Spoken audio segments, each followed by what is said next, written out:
Hey, ladies and gentlemen, this is Justin Juice Kelly, the host of the Juice of the Morning podcast. I just wanted to take a few minutes and mention some of the people that we work with on a regular basis. We've got the MagicSquirrelNetwork.com. We have the SmugCast.com, 812 Farms Brewery. They have plans approved. I think they're working on that thing right now, so you know as soon as that's finished up, Shane and I are going to make a trip down there and hang out with them and party with those guys. It's down in, I want to say, like Nashville, Indiana, / like kind of the Bloomington area. Then we have A1 Adventures Florida on Instagram. That's my buddy Jacob Merrick from college. It's at the number 1 Adventures on Instagram. You guys will find it. You'll love it. It's A1 Adventures Florida. You got Heffernan's Home Services. If you have anything you need done at your home, hit up Heffernan's Home Services. If you Google it, you'll find it right away. I don't need to tell you guys exactly how to get there. Just make sure that you go there. And when you go there, let them know you heard about it from the Juice in the Morning podcast. Then we've got Twitch. My buddy James.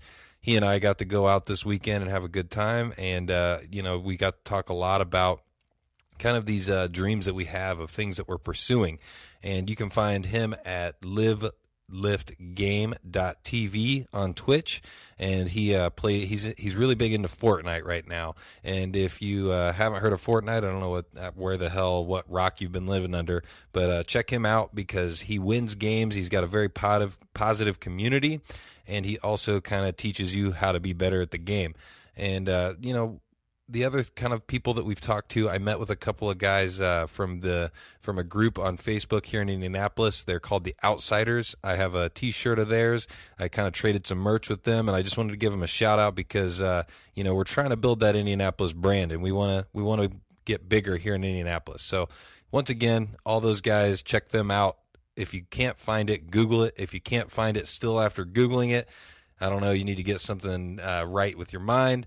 But if you still have trouble, my DMs are always open on Facebook, Instagram, and Twitter. Instagram and Twitter, we're at Juice in the AM. Facebook, just look us up in the search bar, Juice in the Morning. And this is episode 123. Juice!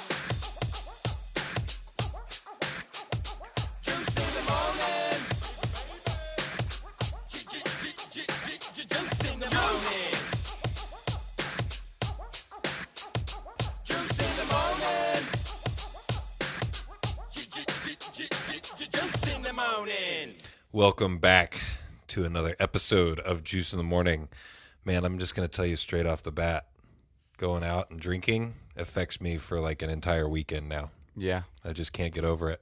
I feel you. Like I was in here doing some like pre-podcast stuff. Like I recorded a little bit of stuff kind of talking about some of the people we work with and just kind of making sure that I remember to do those shout outs because I feel like a lot of people do that for us and I want to return the favor. Yeah. And I like started sweating. Like I was like sitting here by myself and I was sweating. Like just like talking on the microphone and I was like, this is awful. This is definitely from the alcohol. I'm old and gross and eating Taco Bell and so I wanted the nacho fries Bel Grande.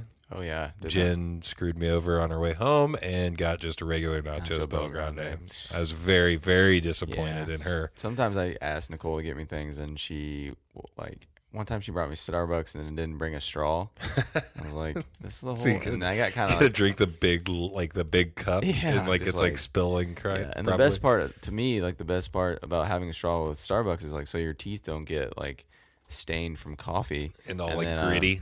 So I had to I'm feeling that right now. I'm licking my teeth. But that happens to me a lot where I'll have her get me something and it's not usually what I asked for. But but then you got to just kind of, because they're getting you something, you know what I mean? Yeah, and you just got to be appreciative of it. Yeah. I mean, and she got the other half, right? The 2 cheesy gordita crunches. That's my standard. 2 cheesy gordita crunches and then something new off the menu that I haven't had before. I'm the same way, except I get 2 shredded chicken burritos. Nice. And I get them grilled, they press them so they're a little crunchy. Oh yeah. And then I get something new that I haven't had. That's what I do every time. And a Baja Blast. I don't.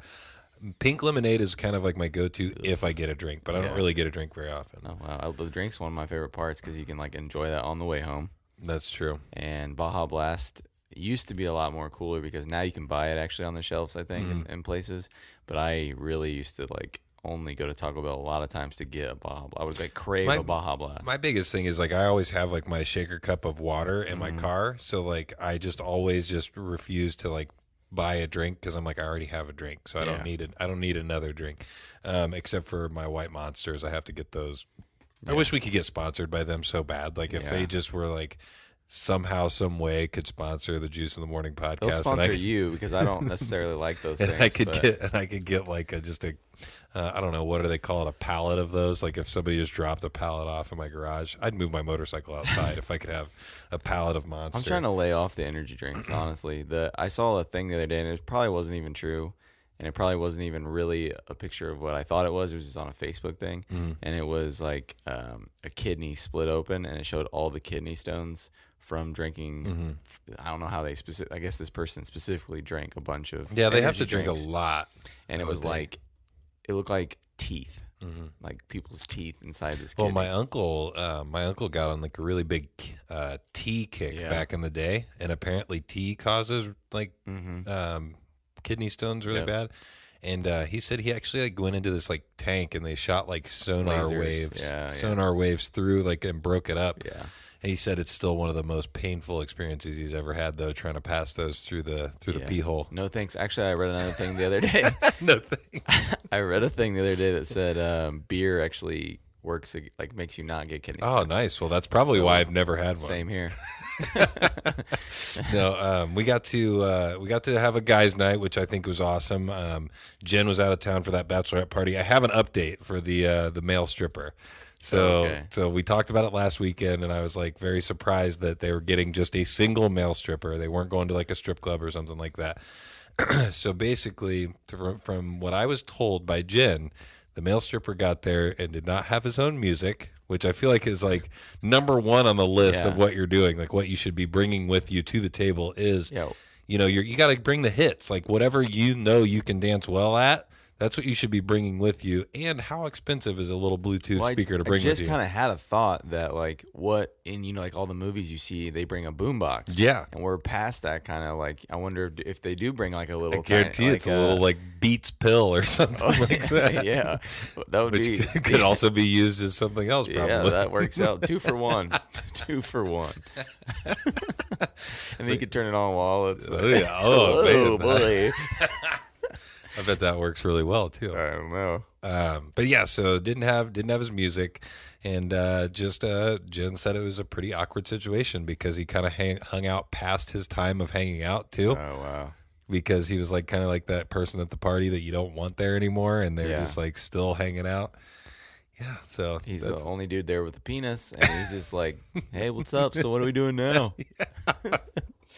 Oh, God. I guarantee you that's exactly what it was. Did she comment on like his physical? Yeah, she said my wife is first of all, my wife is one of those people that I feel like we didn't know each other almost at all before we started dating. Like we started dating and then we were together like instantly. It wasn't like I saw her out with other people ever. So like I don't really know how she interacts very often as like a single person.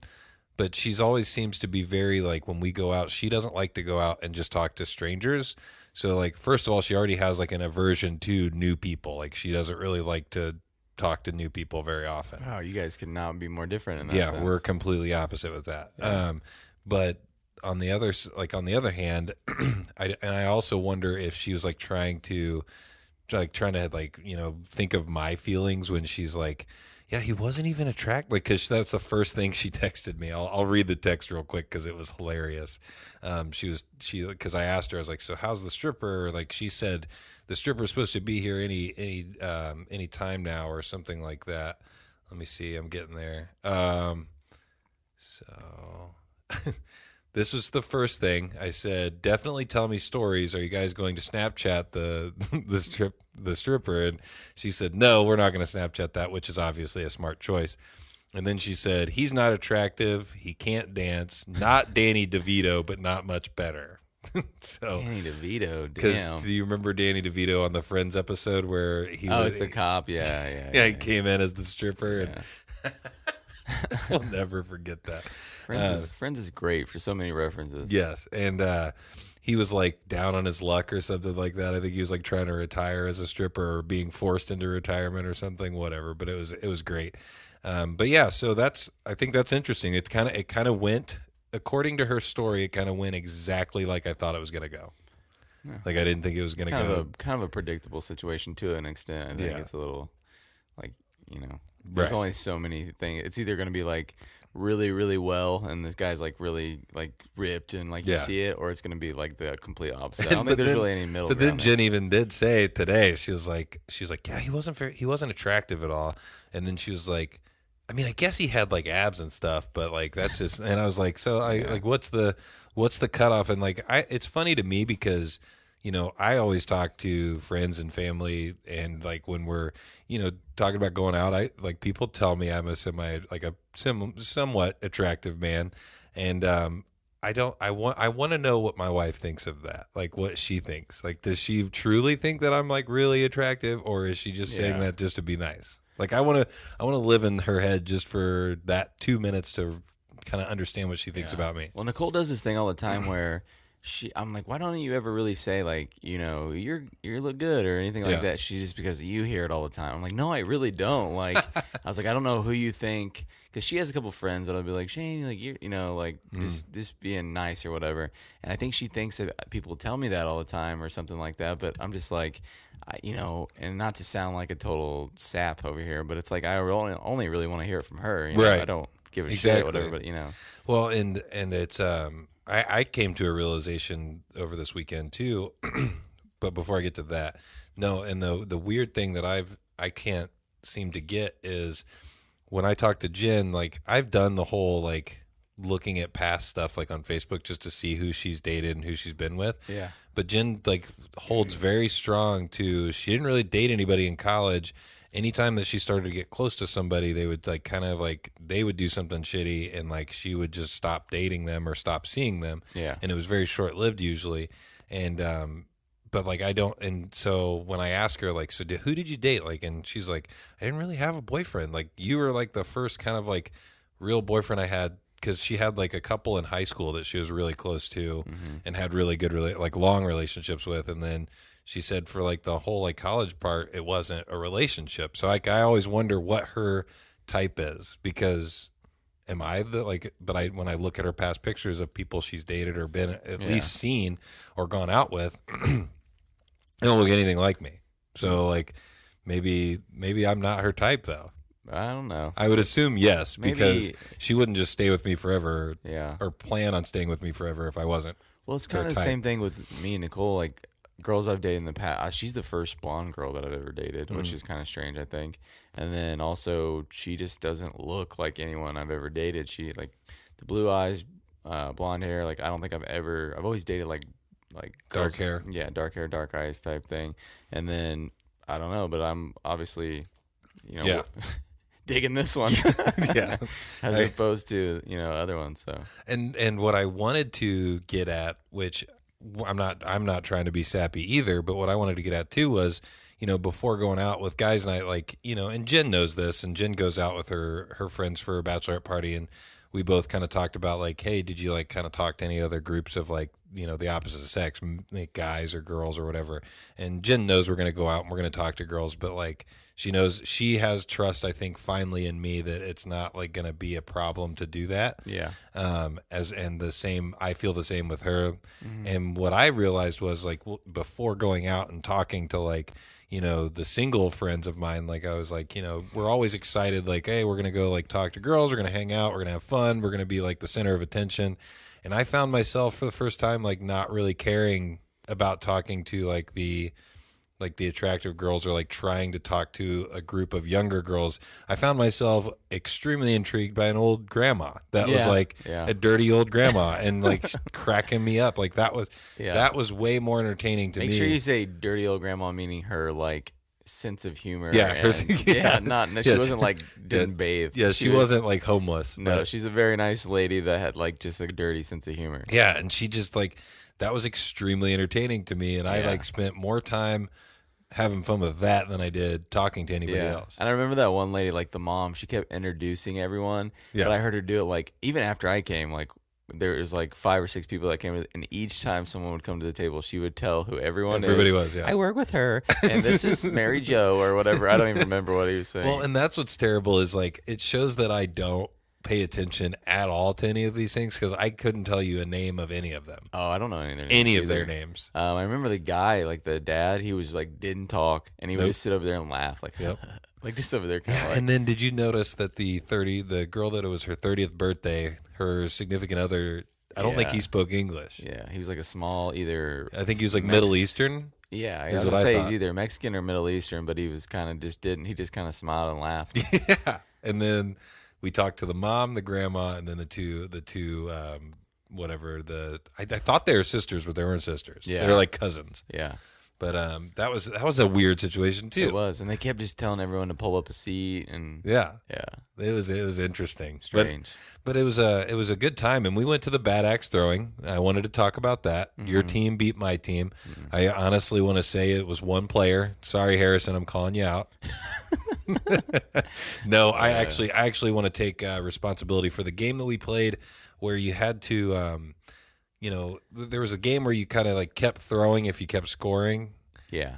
I let the team down bad on that because I would get like 3 or 4 in a row really well. Yeah. And then I would just it would just stick in or fall out or whatever. Or wouldn't hit the rules board. were basically you could throw as many times as long as it stuck. I'm sounding Jewish here. As long as it like stuck in the board, you could keep going and collect all those points. But then you had to say basically when you're like, okay, I'm done. I want to cap it off at that because you were getting a lot of points, and if it fell off the board and like didn't stick, then you lost everything. All those points. So that's basically what you're talking about. And we were both doing about the same thing, but I think I would like stop one before you. You always stopped at the right time. And then I did. Yeah. And just that game. But we played 5 or 6 games. 5 games? I think it was 5 because you won 3 and we won 2. Yeah. Yeah, it was a good time though. It's a fun place. And it's crazy because I feel like they're somewhat busy but not busy. Yeah. Like, I don't know if that makes sense. Also, I feel like Brian Titus kind of hustled everyone because when we were practicing, he was doing really shitty. And then out of nowhere, he started doing really good. Like he was doing the underhand trick shot. Yeah. He was also like came in clutch a lot and won a couple of the like games for us just by hitting like the number that we needed at the time. So, right. Well, and that's what like James. I think James and Titus have kind of a similar hand-eye coordination situation because like James won one at the very end by hitting the blue dot that's like the hardest to hit.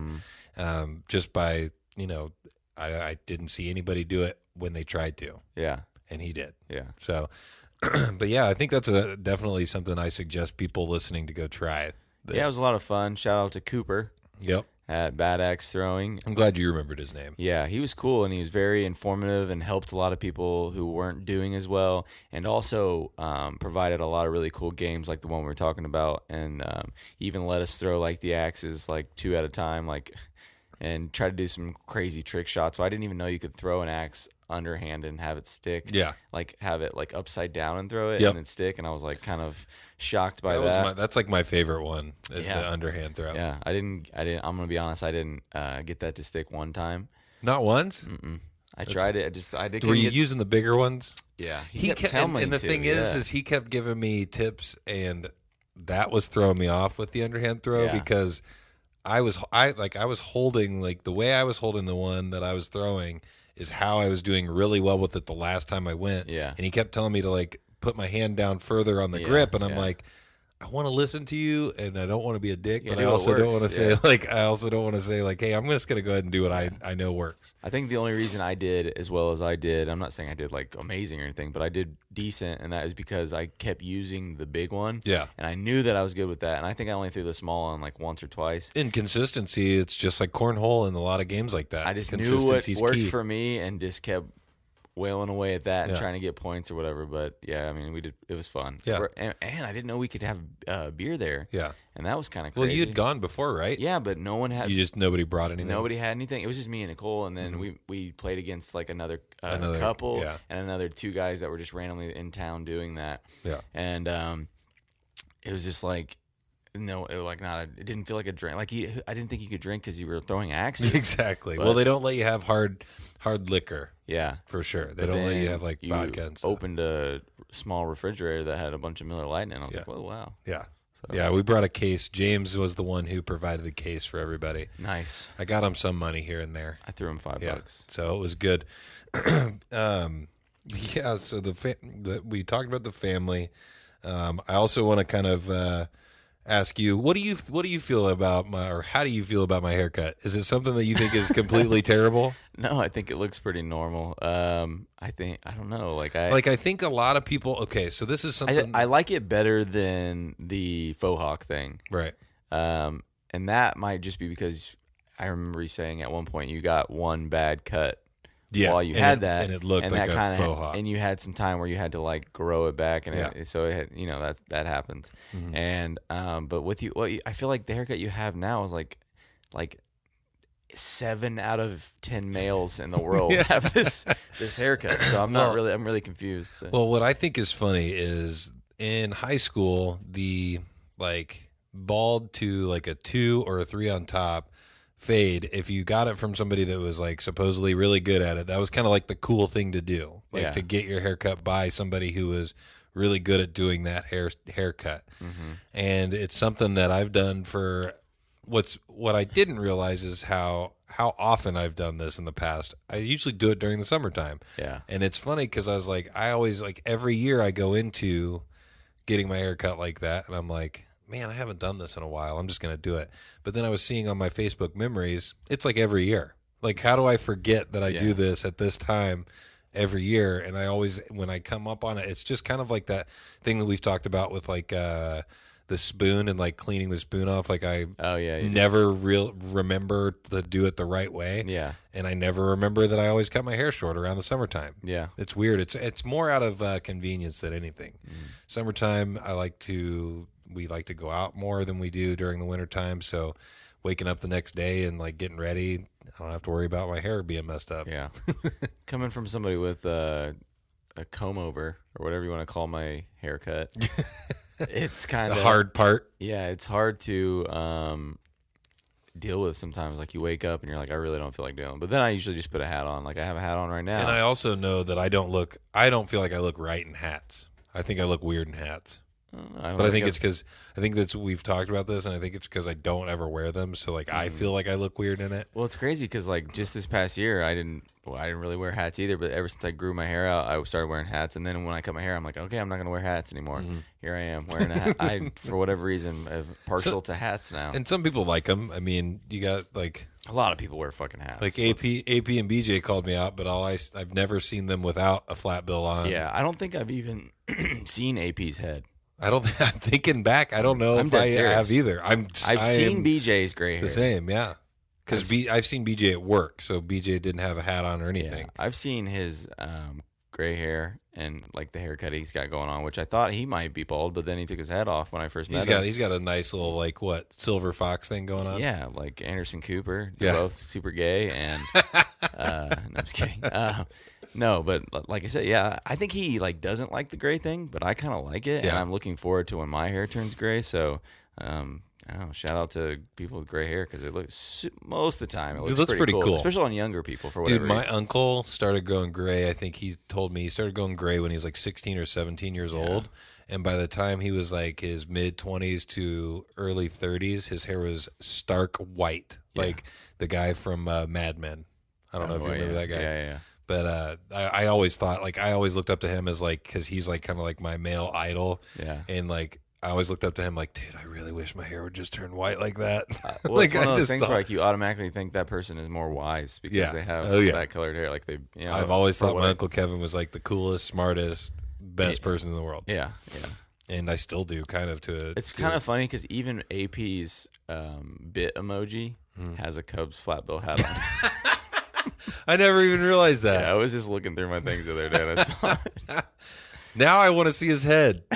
Yeah. I think now that I think of it, there might have been one time that I saw at least his forehead, because BJ posted a picture for his birthday, I think. Yeah. Which was a picture that I think AP sent BJ. Mm-hmm.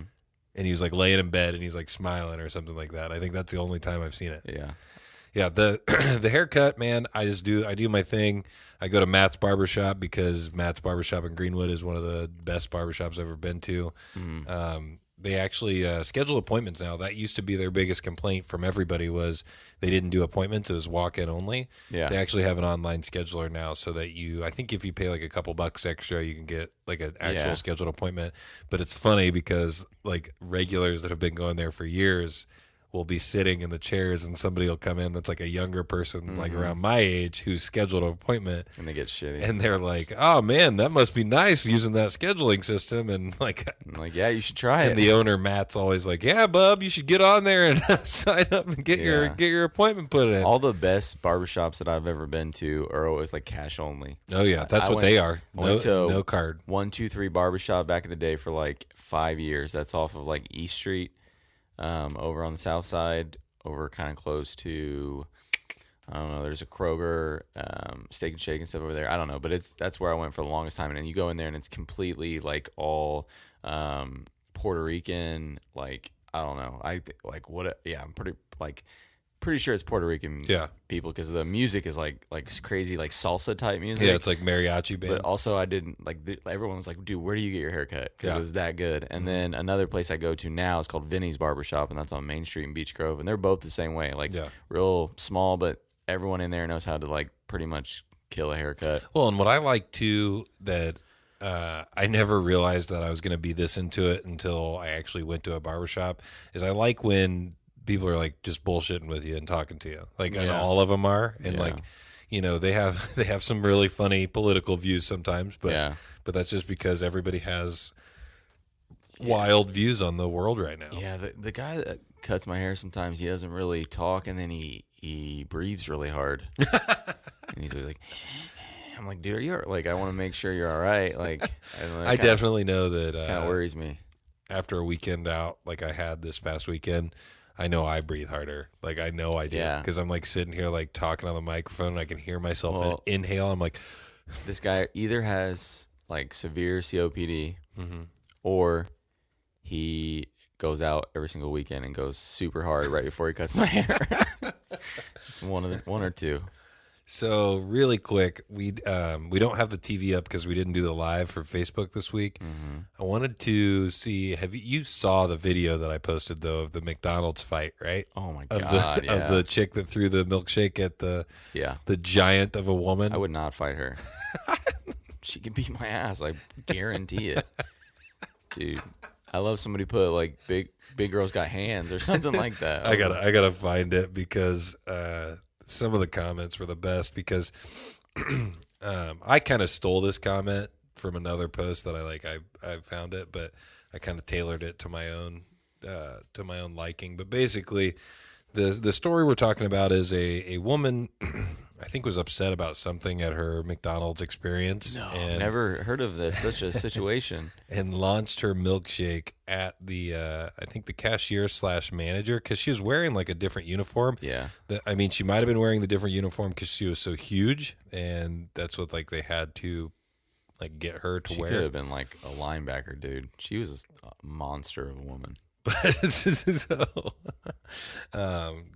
even the right one, I don't think. Anyways, yeah, somebody says, "Wow, haha, big girl has hands," and somebody said that titty though. Oh yeah, because the smaller girl, the girl getting her ass beat, her boob flops out of her spaghetti strap. Yeah, I don't know why, but that girl that got beat up reminds me of. Have you ever seen the movie El Dorado? No. Okay, it's like a Disney movie. But there's yeah. So there's like the two guys that go to El Dorado and they're like, we're gods and everybody. So there's a girl that they like team up with there to scam everybody, and that girl looks like the same. I don't know. It's hard to explain. That's great though. That's very like I feel like I know what you're talking about. I just haven't seen that one. That's like one of the ones that I didn't actually. Or she kind of has like a Moana vibe. Yeah. A little bit. Yeah. Oh yeah. Like an islander. But like, I mean, if you watch this video, like, I mean, just get on there, watch it, because the big girl just like, first of all, takes a tray to the face, doesn't even phase her, just starts beating the shit out of her. What I don't understand is the woman that is starting everything, the fight, people were like commenting on the friend jumping in and punching her too. The other McDonald's employee, she didn't start until she got elbowed in the side of the temple, and then she starts punching. It's very clear, like she was trying to break it up. Yeah, and then, calm it down. She probably didn't vocalize this, but in her head, I'm gonna go ahead and say she said, "Oh hell no!" Yeah, exactly. When she got elbowed, and then she's like, "No, now I have to beat your ass because you elbowed me." That's probably what happened, right? Somebody said, it's the damn kiosks. And I said, bet people don't ask her why the ice cream machine is broken because she's so huge. Yeah, there's a lot of ice cream machine jokes that can be said about this. Somebody said, what the fuck? And I said, crazy, right? Can't believe she kept going after her. Like, even your titty wanted out of the fight. Because her boob was like trying to escape, like trying to get out of there. Don't get in a fight with a tube top on. Yeah, and then... like I said, and then the chick is still trying to fight her after she'd gotten tagged in the face. She picks up the chair. But it's like a very like I don't really like want to do this, but like I'm trying to keep my street cred. Yeah, like kind of just. She didn't even do anything with the chair. She just picked it up and walked towards her with it. Took it away from her. Yeah, like took it out of her hand like it was a toy. Yeah, that's great. Give me that. I'm gonna go. I don't know why I feel this way, but I'm pretty sure the customer deserved every little bit of that. Oh yeah, I'm not sure. I can't even tell you the situation, but yeah, because we never get the full context, like what started before this. Yeah, and I don't think the lady that works there, would just freak out on somebody for no reason. But I love the fact that like there are people writing blogs about this left and right, and somebody like I think one of the things I read was like somebody was like, man, McDonald's is hiring like some enforcers so that when shit goes down, they're just gonna beat the shit out of them because that's not the only video we've seen recently. I just have this scene in my head of like they always put the enforcer in the back, and then the person starts talking shit, and then they get on that little microphone like Becky, Becky, and then she just comes flying up like yeah, or like, can I help you? Can I help you? Man, we need to be better at like off the cuff jokes of like, I don't know, like, do you need a Mick ass whipping or something like that right now? You're about to get Mick stomped. But then like, that leads me to think of like other just like random shit off the top of my head is like, if they're hiring all of these like enforcer type people, then we start having like competitions, like strongman competitions between like Burger King, McDonald's, and Wendy's and things like that. I think we definitely need to invest in that kind of situation. Yeah, definitely. Or like fights to the death, even not fights to the death, I guess. Has anything ever happened like that with you at a fast food place? Ever like confrontation, just in general? No, I was at Wendy's on Thompson and Emerson, the one that's right across from Planet Fitness, and I was just there trying to get my food, and it took a really, really long time, like 20 something minutes for the line to even get to me. Yeah, and people started getting really shitty. And then the customer started saying stuff to the people, and they're like, "This is taking too long. This is like, well, like just saying little comments, that's not gonna help the situation." I just stood there. I was like, "I'm already this invested." People escalate things like that. Yeah, I mean, I'm not one of those people. No, if I was in a hurry, I would just leave and ask for my money back or something. I don't need to like give them. And most shit. of the time, you don't pay until you get your food anyways. Yeah, I don't expect a lot from a fast food restaurant. Like if it's shitty, I'm like, "Oh, surprise!" Like I thought this was gonna be 5 stars. Like no, it's like. No shit that it's taken a long time, you know what I mean? So the guy, I just see one of the guys like go around the counter and walk out the door, like the guy that worked there. Mm-hmm. He just walked out of the door, and I got my food, and I happened to be okay. So he went around the restaurant, and I was walking to my car as he was, and he goes, "Man, that's crazy." And I'm like, "What?" And he's like, "I just walked off the job." So he's like, "I don't even need this job," fed up, and like walked across and just walked home. That's hilarious. So I thought that was kind of funny that he just was like, he didn't say a word while we were in there. He just like saw it escalating and then just rolled out. That's awesome. Like, I don't need this job at Wendy's. Good for him. One thing, okay, so I've got a couple of things. One thing, when I worked at Steak and Shake in Muncie when I was at Ball State. I worked there. I worked some overnights here and there. That could be crazy.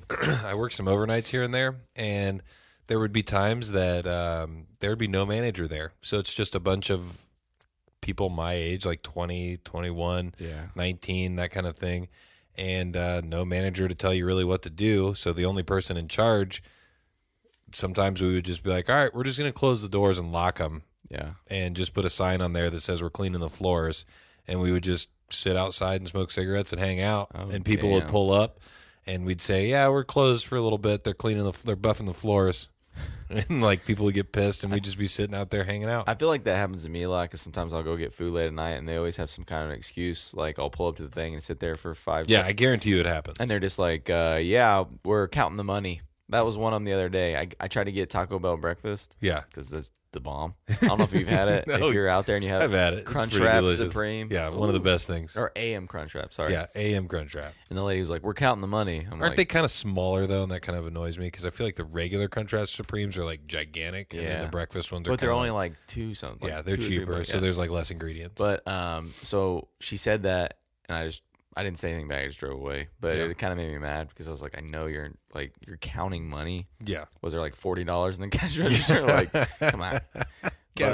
But it's always happens to me because I try to get food either really, really early in the morning or really late at night. Yep. That happens to us right. I mean, I'm not pulling any punches. The Taco Bell on, I want to say it's Brookville Road. Yeah. Right That next to the Burger fucking King. Taco Bell is the worst Taco Bell. Like, it will be 12 o'clock at night, and they don't close till like 3 or 4 in the morning or something like that. 12 o'clock at night, I'll pull up.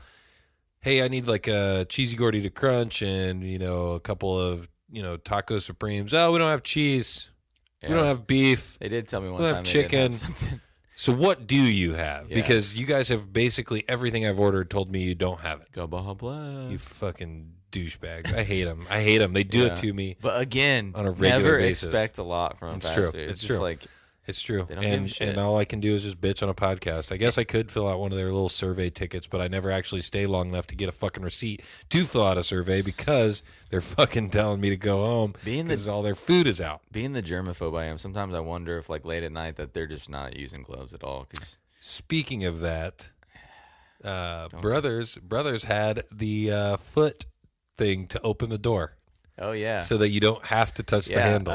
Robbie came up to me super excited to tell me that. Yes. I told him. He was like, dude, they have that thing because you're like weird. And I was like, oh, yeah. I was like, Scotty's has that too. Yeah, that's awesome. I would never have noticed. But you didn't that. believe me when I told you that was a thing? Or you like that's the first time you've seen it? I think that's the first time I've seen it in person. It's cool, or at though, least isn't like it? looked like maybe I've seen it and I just didn't know what it was. Why I would- guess, why but I wouldn't think you- I would assume that's what it was right away. Why wouldn't you just have like flap doors go Right. both ways? That's a good question. Because then you can just like, Is there like a danger in that at all? I don't know, somebody could pop it open it real fast and hit a kid. Or I Yeah, don't but know. you could do that with a door handle. Yeah. The door handle's more than likely going to hit the kid right in the eye too. So Yeah. like that's even more dangerous. I don't know, but I'm glad more people are becoming aware of the things that lurk in the bathroom. Well, and what's funny is I was telling my mom about that, and she was like, that's not a weird thing to not want to touch like handles and things like that, And we talked about it last podcast about how she's like always watching that with like medical stuff. Well, I think I'm just more aware than most people are of where germs actually are. A lot of people will be like grossed out by some things that like are not as gross as you might think they are, and then other things they're like bathrooms are disgusting, dude. Especially the air dry blow things. Yep, we've talked that about just it before. blows water and feces all over the place. But I don't ever use those, and people always give me shit because I'll walk out of the bathroom with like wet hands. It's like feces confetti. Yeah, like it's just like all over the place. Like blow some shit on my hands. So what was the deal? Because at one point was there a girl that was trying to get us to pay for her drinks? What was that? I don't know. Or was that not the case and I just was misunderstood? No, she seemed like she was just really like into whoever walked up to her. Right. And then she was trying to like at one point she said, "Can I get you guys anything else?" And she said like in the middle of us, like she was like, "I'll get. You guys want to get me this?" I don't remember really. Yeah, like I was shot like, or something. I was like pretending that she was not even there. Like, well, that's what I think is interesting is like I can have conversations with people like strangers. Yeah. But as soon as I get bored, I'm out. But she also like I saw her talking to like 8 different dudes while we were there and just kind of talking, and then she was by herself, which is Interesting. surefire shot of that she's up to just trying to either get a bunch of free stuff, which I don't even know why you go out by yourself to Right. do it, or just get it on with somebody. I don't know, but it was just very like weird, Yeah. and it was So that's another question. Is it weird for people to go out by themselves if they're not from that town? Like because she was a flight attendant, so she was like. Oh. So she was kind of like one of those people I think that travels a lot. So she probably doesn't have friends in every place that she stops. Yeah. I don't know if she was actually from Indy though. She might have been from Indy.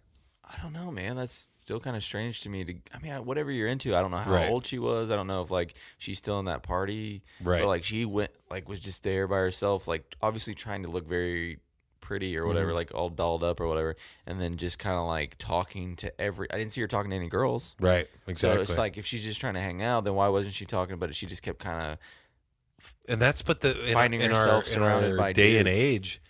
It's weird. I feel like to go by it's weird to go by yourself Yeah, I and know. try to like meet new people. Yeah. I mean, I feel like it's so easy to meet people though, whether it's through your job, Right. or like Well, but I'm just saying, like, for example, if I was out on like a business trip or something, like, I feel like it'd be very rare that I just met like strangers and started hanging out with them and talking to them, unless it was in a bar situation like that, Yeah. where you're sitting right next to them, and then But you we just weren't even like, was it like, I don't know why, but the Brothers was not that typical. Like we're Yeah. all sitting at the bar talking to each other, and you happen to say something, and I'm like, oh, what do you do? Yeah. It was just like her, like appearing. She kind of sat by herself, yeah, but right next to but us. like 2 or 3 chairs away from us. Yeah, and then just kind of kept like, she reeled a homeboy in real fast. Yeah. And then I don't know, like she just seemed creepy to me. Yeah, and then like I said, It's a vibe. I got out of it pretty quick. Yeah, it's a vibe. I mean, I just sat there and ate my sandwich, and while she talked to, I'm not sure what his name. That's the other thing, dude. I didn't eat like that whole day, and I don't know why. I made just sure didn't, I ate. I I didn't wasn't even even- like think about it I wasn't even very hungry, but I made sure I ate. because I did like I woke up, I mowed grass, I did like a bunch of chores, I went to get my hair cut, I did like a bunch of stuff, and realized it was about time to get ready to go out. So then I ate like a banana and like drank some water, and Yeah. I was like, oh, I think that'll hold me over because I didn't want to make anything. I'm gonna make up a situation for her. I'm gonna say that she flew into Indiana with a bunch, like at least 2 other flight attendants. Yeah. And there's 2 other flight attendants. Was like, oh, I don't want to hang out with her. I know what happens when we hang out with her. And then she walked to the cockpit and was like, hey, you boys trying to get a drink tonight? And she they was didn't like- want to They hang were out like, either. nah, sorry, Amanda. And then she's I think like, her name well, might have been Amanda. I don't know. I don't know. Sounds right. No, I have no idea. I just made that up. And then she was just like, screw it. I'm going to Going go. by herself. I think you probably become a lot less like worried about what people think if you're just going to a town. And so she may have just went out somewhere and like, oh, this place looks like it's got a lot of people at it. And I don't know. This is a strange situation. Yeah, and I always like pride myself on being able to talk to people that are strangers, but I also have like gone on a couple business trips recently, and I'm like, I don't really feel like talking to any of these people. Yeah. Like these people don't seem interesting to me at all. They're like Yeah. country, like And I would have totally talked to her if she was being normal, but I got a creepy vibe from her. yeah, and you can get that right away from certain people. She was Like, creepy. that's just a normal Yeah, thing. and then she I got creepy vibe, and then I also got that she wanted us to buy her things, and those Yeah, are 2 and things. I'm just like, okay, I'm out. Immediately Yeah, done. yeah. Done. Don't worry about it. So what about I mean, I feel like we're always talking about news things that are a few days old. So I don't know how you feel about getting into it, but how do you feel about the did you hear about the Demi Lovato thing where she overdosed on Yeah, I was just kind of surprised. heroin, I was told that she has like a prior a history of drug I didn't know drug that, issues? and that explains a lot. Like, I know I don't want to talk about the jiu-jitsu thing too much, but she's jiu-jitsu blue belt. She's into that too? Yeah, she's a What is like everybody into it and we just don't know it? yeah, no, Or I guess people that in follow LA, it know it's it? pretty like Vince Vaughn is in it. That's crazy. A bunch of people I can name. But anyway, she's a blue belt, and I think she was probably like.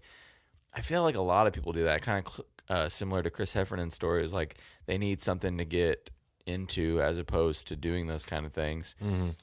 And that's why I saw her obviously doing jiu-jitsu. But I didn't know she had a history of a drug problem, and I didn't know she did heroin and all that stuff. So I was kind of surprised by it too. Well, and the thing that in my whole position on it doesn't even really have anything to do with exactly what happened with her. It's more the immediate response from social media, because we've talked about this like hundreds of times, I guess. But for example, this person posted a tweet that had like, thousands and thousands. Let me look at this real quick. It had 1,104 likes and like 225 retweets at the time that I saw it.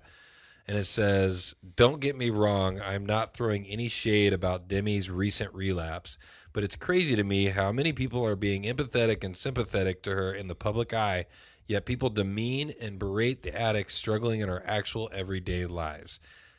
That's like so that to me is the epitome of you posting something that nobody's going to disagree with you. So obviously everybody's going to think that you're a fucking hero for posting that. Yeah. Then you're going to go viral. And then everybody underneath that fucking tweet is going to say, "Oh, like check out my rap mix or whatever on SoundCloud." But do you think that that person that posted that's actually out there doing any kind of thing? No.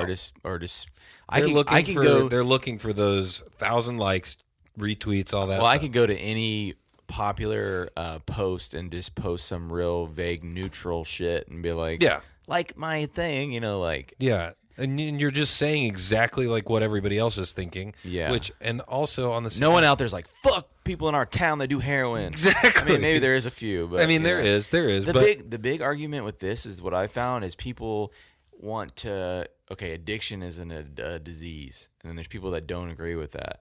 And then there's people that say that you don't do it the first time and you won't have to deal with the repercussions of anything from it, which I'm kind of on board with that. Like if people tell you this thing is super, like I've heard accounts of people doing it the first time and then being like, "Oh fuck.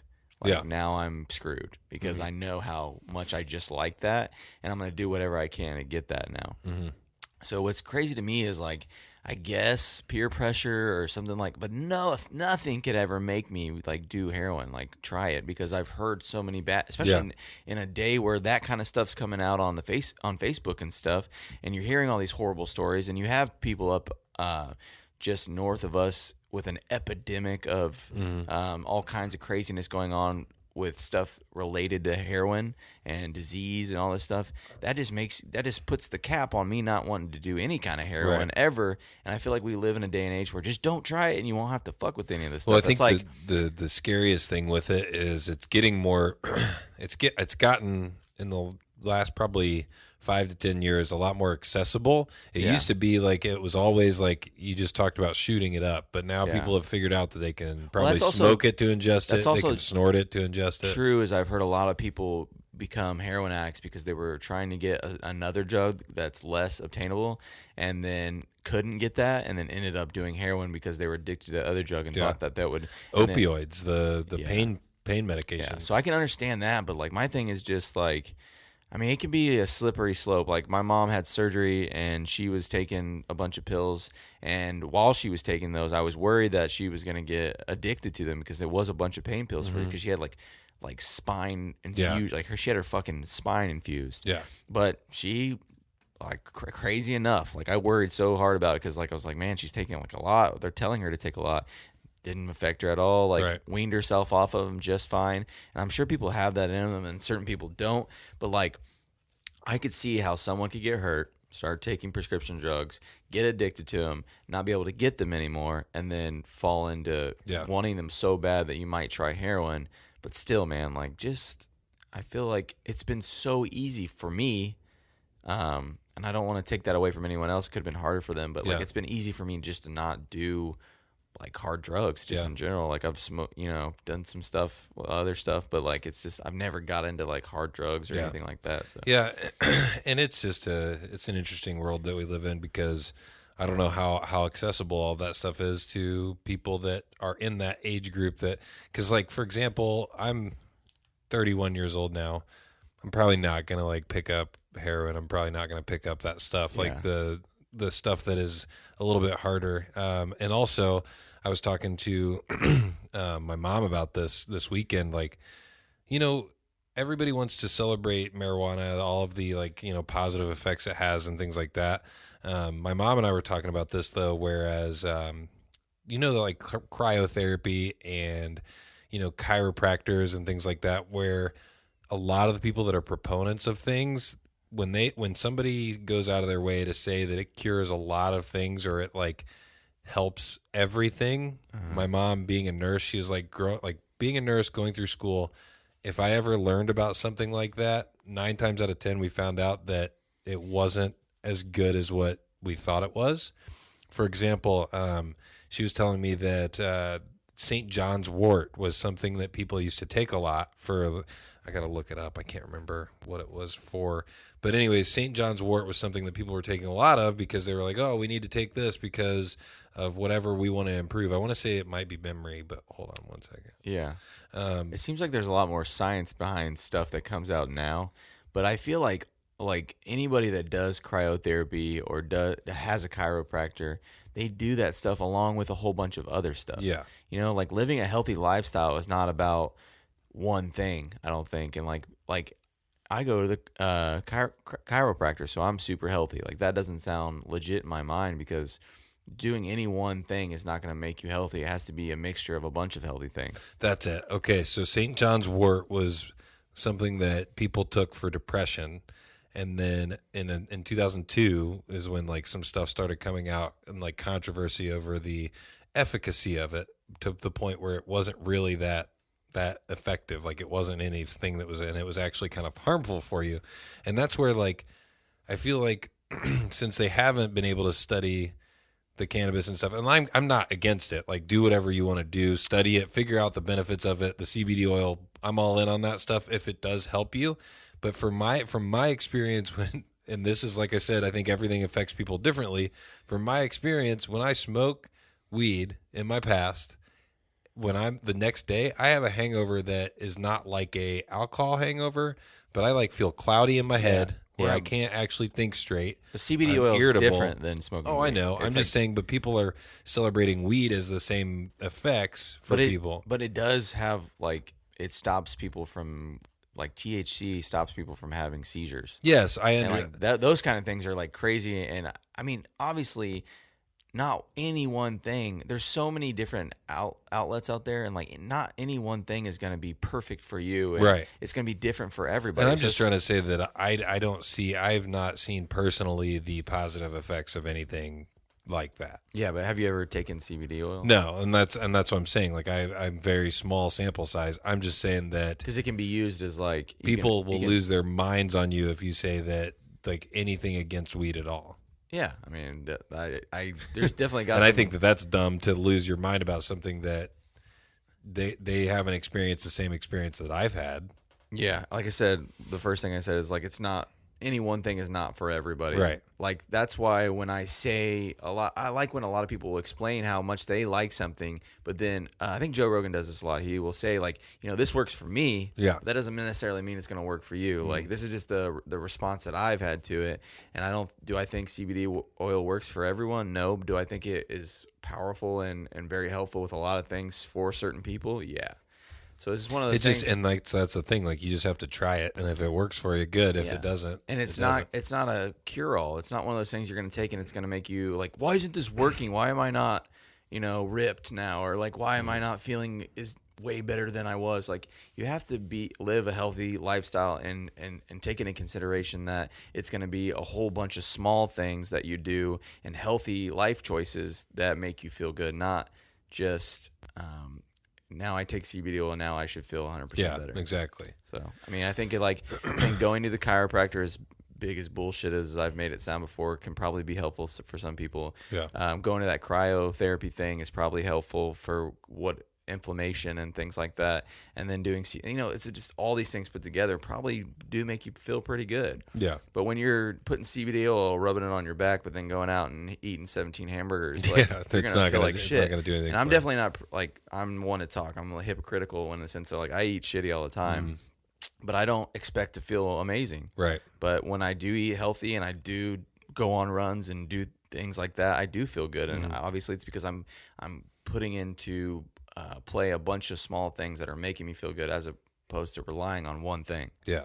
So. Yeah. And I think that's 100% accurate. And also like, back when I first started like going to the gym and stuff, everybody was talking about supplements all the time, but I've noticed that with and without them, it's roughly the same. Yeah. Like, I mean, there were times that like you felt a lot stronger, but that was like for a very brief amount of time. Oh yeah. So I got on the whole pre-workout thing like 4 or 5 years ago. Yep. And I was just like, dude, I'm like, this is crazy. Like I feel like I can lift 1,000. You know what I mean? Yeah. Like I felt great, and I went through like 2 or 3 months where I was going to the gym and it made me want to go to the gym because I remember that feeling I had when I was like able to live and I was getting results and blah blah blah.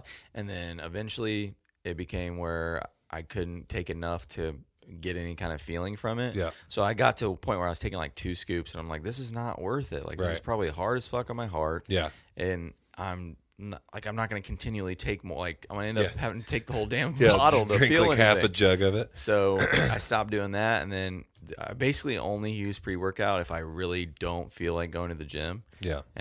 But I don't even go to the gym anymore. I'm so busy that I haven't been to the gym in months. Yeah, the last couple of weeks has been busy for me. I've only been able to get like 2 or 3 times a week, but I'm still trying to at least maintain 2 or 3 times a week. Even with me, like people are like no excuses, and I'm on board with that. But like I just would have to work out super early in the morning, like 6 o'clock in the morning at my house. I have no gym equipment. Right. But I need, because my daughter is with me when I wake up in the morning. I have to take her to daycare.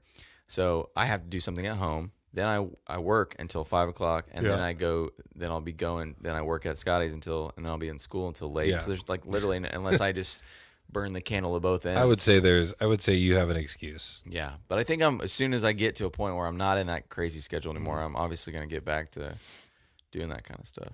Yeah, and it's about to get busier for the Juice in the Morning podcast because we're getting ready to do.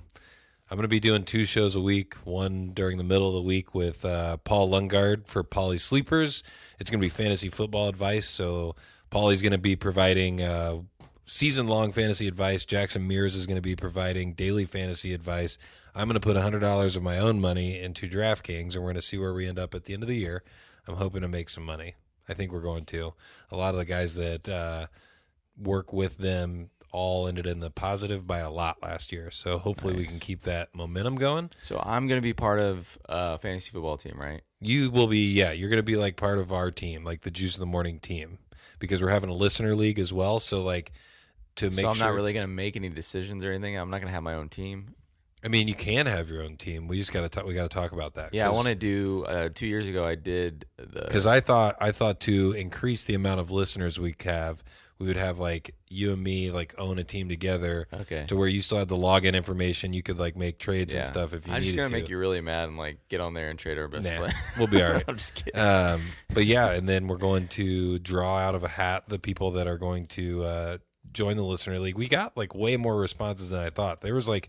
I want to say it's like at least 20 to 30 people that I'm not super duper into it, but I know, like you said earlier, there is definitely a facet and like a very positive thing going on with fantasy. People love some fucking fantasy football. And it's almost like it's gambling for the people that do daily. Yeah, there's daily podcasts that talk about the daily fantasy. There's podcasts that like there's tons of podcasts that talk about it, but we're going to be different. We're going to be entertaining. We're going to be fun. And I think that the 3 different things that we're doing is going to be pretty cool. Like with the daily fantasy advice to get people to win money. Then we're going to do, like I said, the lineup. This is still a working title, but the juicy lineup of the week, which is my lineup that is my money that's getting put into a tournament, and that's the players. That's the players that I'm using. Like, Pauly's Sleepers. Yeah, that's a good name. And Paul and I actually talked about this. A lot of people say with all the research that's going around now that you can't really have a sleeper player because everybody kind of knows about those people already. And I think that he kind of explained it well, and I'm going to let him explain it, and I'm not going to butcher it. But basically, he's got the guys that he likes, and typically Paul does pretty well. So if you follow his advice, you'll probably do pretty well yourself. Yeah. And then I just I think in the beginning I forgot to mention the PTO Unlimited podcast. They always respond to my tweets and questions and stuff on their shows. They usually follow up, so I appreciate them doing that. I'm very shocked by the lack of They both, like all 3 of them, have a very interesting dynamic of shows that they've seen and the others have not seen them. And for them to be close friends, shows and movies that like they'll bring it up and say, have you ever seen this movie? And it's like a really popular movie, and the one person will say, no, I've never seen it. And it's like, that just is kind of mind blowing. They did that here. There was something that somebody hadn't seen. I can't remember what it was. I don't know. Like, what? Yeah. Or no, it was like something he didn't like. I can't remember what it was, but everyone likes it, and he's like, I don't really like it. I was like, I think one of, if I'm not mistaken, they've had a couple of guests in a row that they asked them if they were into the Marvel movies, and both of them were like, never seen one of them. oh my goodness. And I was like, how have you just like not even managed to Yeah.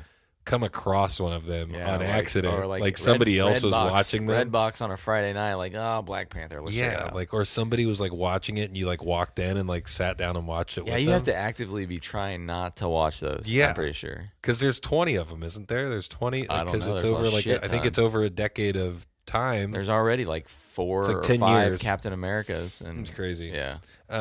But what I wanted to also ask you is this is the last thing before we get out of here. Have you seen anything new that you wanted to talk about? Yeah. So last night, you had mentioned that you watched Ready Player One. Ready Player One So was awesome. I watched it pretty much like 20 minutes after you said that because I remembered that it was on the Fandango thing. Yep. And then I also watched Super Troopers 2. Yeah. So thoughts on Ready Player One first? Thought it was super good. I liked the pop culture references and a lot of the cool characters that if you just slowed it down, you could see so many cool. Like there was Ninja Turtles in it. Jason. Yeah, Jason, Chucky. Yep. And then the Gundam scene where he's fighting like Mecha Godzilla. Yeah, Mega Godzilla. And then just so many, like, that's what I love about is like some of my favorite things about like movies and stuff are like the characters, obviously. And there's so many iconic characters in that with like King Kong, right? Also, and like, what I was kind of curious about was how they came up with like, because this was a book before it was a movie. Yeah. So I'm trying to figure out when it was written because 2045 is not that far away from now. No. So I don't know when I don't know. It was cool. It's got to have been written like a while back because also the other thing that still I have an issue with is it's 2045. All of the pop culture references are like 80s. They didn't have anything like I feel like 2045 there would be things from now, the time that we're living in, and I know this might like I'm even turning my own brain into a pretzel trying to explain this. From now till 2045, there would be iconic things. Yeah, but I think that would pop up. I think they wanted to, like give that vibe the book had with all the people that the they 80s and 90s showed. Because I think there was, someone told me that I haven't read the book, but there was like a scene in the book, if that's even a thing. I don't even have a scene in the book, but like a part in the book that talked about the Gundam thing, and then like I think they might have just pulled a lot. They wanted to like because the main guy, the guy that died and gave everybody the chance to the golden egg and all that, he was super into like pop culture, and it sounded like his pop culture was 80s pop culture. Right. And, like a lot of the music and the references and stuff he made seemed like it was from like 80s pop culture, maybe early 90s. I don't know. Yeah, it was good. It was the same complaint that we've had about other films, I feel like, which is I feel like they had to have cut stuff out to make it like maybe fit a runtime. Yeah, a lot of the parts seems like they needed to hurry up and get through like explaining something. Like I didn't like that he met all the people from his team all at like one time. Right. And they're like, oh yeah, this is why this and this is why that. Like, okay, here's the other. I'm an 11-year-old kid. But I'm like, okay, now, oh yeah, like they had to be all sped up, and I was like, like I'd like to know more about each character. Yeah. Like, because I want to know, like, one of the main friends of his is H, and, like, I want to know, like, what her backstory is. I love that. I watched it in subtitles, and that she didn't spell it H, like the letter H. It was like, I don't know, like was it like E-C-A, like H. Oh, like okay. It's kind of cool. That is cool. Yeah. But yeah, I really, there was a couple things that were a little predictable, but that happens. And then there was also a point of the movie kind of drug a little bit for me, and I was just like kind of surprised because so much action is happening, and then it's almost like it just like hits a stopping point, and then it gets back up again. But that point I feel like wasn't, I don't know, I didn't understand why everything slowed down so much. I understand maybe they were trying to go for it to be outside of the city type of slower pace, but like Yeah. it just didn't fit the rest of the Yeah. movie for me. This might be from the book, and they might have done this because of the book. But I thought the bad guy, like I thought his normal character was okay, but I thought the way he looked in the digital or the VR world or whatever was like not very Kind of like, cheesy. like him in a suit, and he was just bigger. Yeah, Like, kind of come cheesy. on. Like make him like look like more like T.J. Miller's. The guy. I like T.J. Miller's character Yeah, too. yeah. Because he was just the way he talked was hilarious. IROC. Yeah, Yeah. he was hilarious. Yeah. I liked him a lot. He's like, "How are you?" He's like, "Well, if you could actually stand a little to the yeah, left, because my neck, is." I've been having a neck. And then he's thing. like, "So what's going on?" He's like with the situation. He's like, "Well, I think I need to see a physical therapist." That was pretty funny. Yeah. And that gun he had was cool with the little skull at the end that shoot like the green. Yeah, the green like bolts or whatever. That was dope. lasers. Yeah, that, like a sniper. That was a good film though, and I enjoyed it. I'll never not like that many like just cool things from like kind of like a conglomerate of cool things like from the 90s, 80s, and I enjoyed it a lot. stuff like that. So I'm interested to see I wonder if it, because I feel like it made good money. Are they going to do a sequel, or are they going to keep trying to like make more? I don't know. Where do they go from there?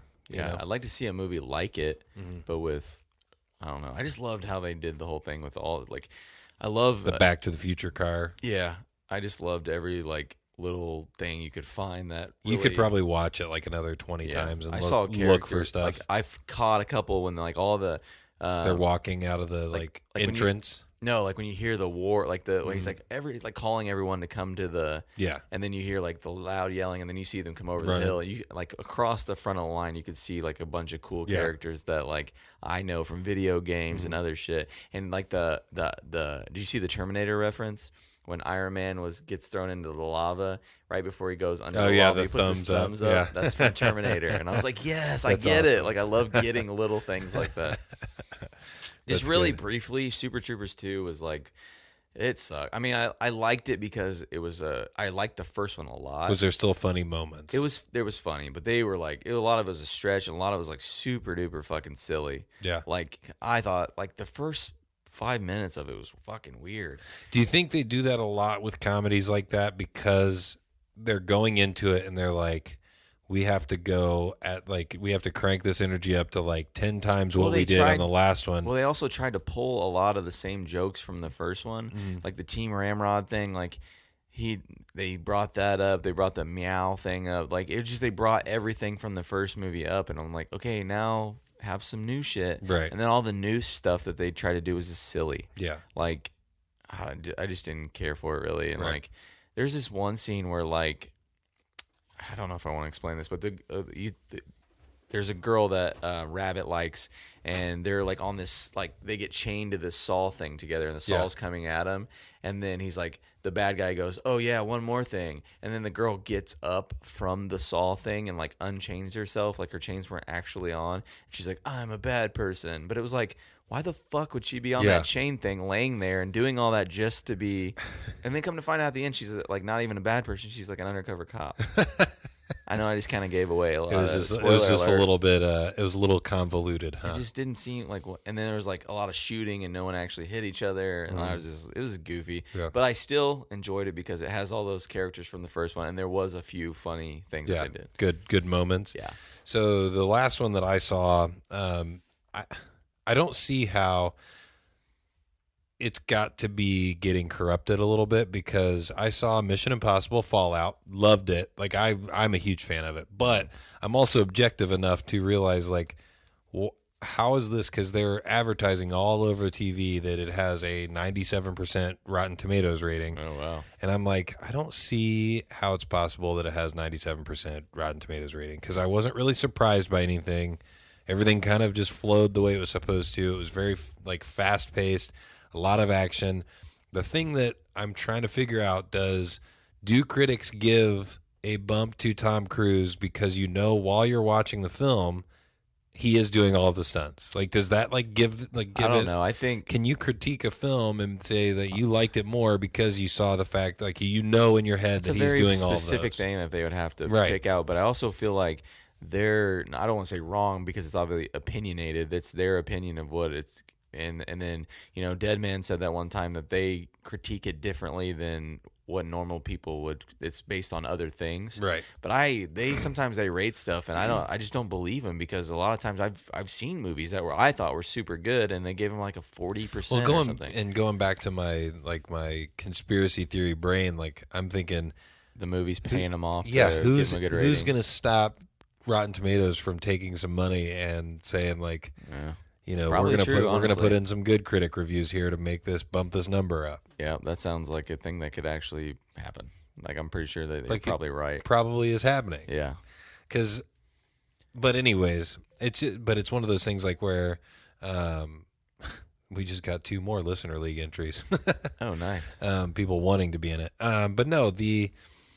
But all in all, the movie was awesome. I don't know how to. I'm trying to think of how to put it into words. Having a character like I can't ever remember his name. Hunt? He played Superman. The actor Henry Cavill. Henry Cavill, yeah. Dude, that scene where he like in the bathroom fighting and he like does whatever with his sleeves or whatever. He pulls his sleeves up, but he whips his arms to like get him like up. And what's funny is that the whole portrayal of the movie in the previews was not actually what they did, because him and spoiler alert, him and Ethan Hunt are kind of actually working together like 90% of the movie. Oh. So they're not actually fighting each other in that movie. They're fighting against another. Oh, but it makes it look like they're fighting each other. Yeah, in the trailer it looks like they're fighting each other, but they're not. They're actually fighting together against another guy. Oh, they're double teaming on one guy. Yeah, and the guy's like beating their ass. Like it's a really cool scene. Because it's also it's so cool. Like, dude, I'm a homer for this kind of stuff where you have like the CIA and he's like the big, like strong, like when the CIA director says you like to use a scalpel, I like to use a hammer, and then you like see his like picture. I'm just like, dude, that's so cool. Like that's like I just love like the fight. And then what makes it cooler is that first scene where you actually see them fighting somebody else, and you see Hunt's like fighting style is completely different than Henry Cavill's fighting style. Yeah. Like, and I just like, I'm a sucker for that kind of stuff. Like, I'm like, that's so cool because, Henry Cavill's CIA guy is like, he's all just like trying to like punch him like boxing almost. Yeah. And then like Ethan Hunt's like using like the kind of the jujitsu, like kind of the moves of like trying to like tackle like and like get somebody twisted up and like arm bars and like flip them over and stuff. Yeah. And it's just like some John Wick type shit. Yeah. And like, there's like a couple of parts where like, you just see like the thought process behind the choreography where like, Henry Cavill's character just like gets fed up and like throws him through the wall or something like that. Cause he's like tired of fighting this like. Have you ever thought how cool it would be if like, we're kind of talking about the Ready Player One where there's so many characters and then like these badass people in action movies, how cool would it be if they just had a movie kind of like The Expendables, but instead they did it with like actual, like instead of it being Arnold Schwarzenegger playing just how he's been in every movie, it's like John Wick with Ethan Hunt. They get like pulled into the same place. Yeah, and it's like and they're on a team together, and you get like those two, and then one other like badass dude or like the transporter. I don't know. I'm just giving you an idea. And for whatever reason, they all have to like fight together or whatever. And I just think they could definitely do some sort of special. Like I don't know how you could do a movie that way, but like. Like, make it kind of like the Fast and the Furious, where they all somehow get pulled into the same situation, and like they have no choice whether to go through with this or they like are gonna lose. That would be sweet though. Yeah, but I also think it would be better than the Expendables, because the Expendables, the first one, it was cool seeing all them, and that was about it. Yeah, them together, and then that was it. But yeah, I'm just a sucker for all that kind of stuff, just because it's just fun. It's fun to watch, and Mission Impossible is good. They do have like.